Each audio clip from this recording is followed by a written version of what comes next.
আজকে আমি রান্না করব তড়কা। তো দেখো এখানে আমি 2টা ডিম আগে ফাটিয়ে নিয়েছি। আর এইদিকে দেখো গো আমার কড়াইটা জ্বলে পুড়ে পুরো ছারখার হয়ে গেছে, কারণ মেয়ের জন্য রান্না বসিয়েছিলাম আর রান্না বসিয়ে এসে আমি কাজ করছিলাম। আমি ভুলেই গেছি যে আমি রান্না বসিয়েছি, তো দেখি জ্বলে পুড়ে ছারখার হয়ে গেছে। তো যাই হোক, রান্না বান্না করে নি, কড়াইটাকে একদম চকচক করে মাজে ধুয়ে নেব।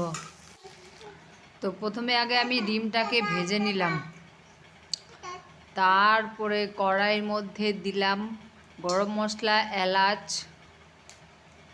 তারপরে দিলাম পেঁয়াজ, তেজপাতা, পাঁচফোড়ন। তো সেগুলোকে আগে ভেজে নিই, তারপরে দিব আমি মশলা। তো সেগুলোকে আগে লাল লাল করে একটু ভেজে নিই।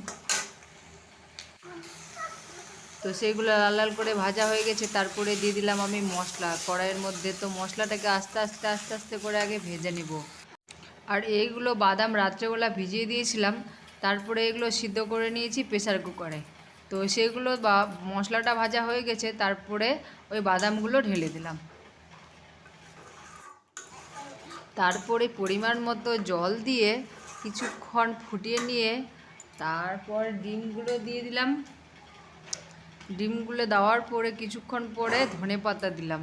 তারপর আর এইদিকে দেখো আমি লুচিগুলো বেলে নিয়েছি। এবার তরকাটা নামিয়ে নিয়ে তারপরে আমি লুচিগুলো ভেজে নেব। তো এইদিকে আমার তরকা অলরেডি রেডি। তো দেখো দেখতে কেমন হয়েছে, কালারটা তো জাস্ট অসাধারণ। তো মনে হচ্ছে খেতেও সুন্দর হবে। তো আমার তরকা আর লুচি রেডি।